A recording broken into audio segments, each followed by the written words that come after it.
Hello, আমি মৌমিতা আর আমি নিয়ে চলে এসেছি তোমাদের সামনে একটা আনবক্সিং ভিডিও। তো দেখো এত বড় একটা বাক্স। অ্যাকচুয়ালি ডিক্যাথলন থেকে তুমি যাই কেনো না কেন সবসময় এত বড় একটাই বাক্স দেয়। আমার কিন্তু কিছুই ছিল না, খালি একটা ফ্লেস ছিল আর এত বড় একটা বাক্সে আমি অনেক চেষ্টা করে করে আমি প্যাকেটটা খুললাম।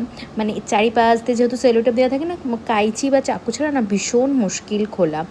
তো যত যুদ্ধ করে আমি প্যাকেটটা খুললাম, খোলার পরে যেটা আমি দেখতে পেলাম আমার ফ্লিসটা, এটা আমি ক্লিয়ারেন্সে নিয়েছি। আমি এক্সেল সাইজ অর্ডার করেছিলাম, তো সাইজটা দেখো একবার, প্রকাণ্ড সাইজ এসেছে। অ্যাকচুয়ালি আমার এল নেওয়াটাই মনে হচ্ছে বেটার ছিল। সাইজেরই দুটো নিয়ে দুটো ডিফারেন্ট পেয়েছি, যেহেতু ক্লিয়ারেন্সে নিয়েছিলাম ভাবলাম হয়তো সাইজের গন্ডগোল থাকতে পারে। তো যাই হোক, এখানে কিছু সেল চলছে ডিক্যাথলনে, সেইরই লিফলেট দিয়েছিল। আর আমি না ওই ভয়তে পড়ে এল সাইজটা নিলেই ভালো হতো, নিয়ে আমি এক্সেল নিয়েছি। আর দেখো কি প্রকাণ্ড বড়, কী করব। বাই দ্য ওয়ে, আর নিয়েছিলাম প্রোটিন বার, এই 3টে ফ্লেভারের 2টো করে। আর এই প্রোটিন বারগুলো খেতে না সিরিয়াসলি ভীষণ ভালো লাগে, আর তোমার এত পেট ভরে যাবে না, উফ জাস্ট অসাধারণ।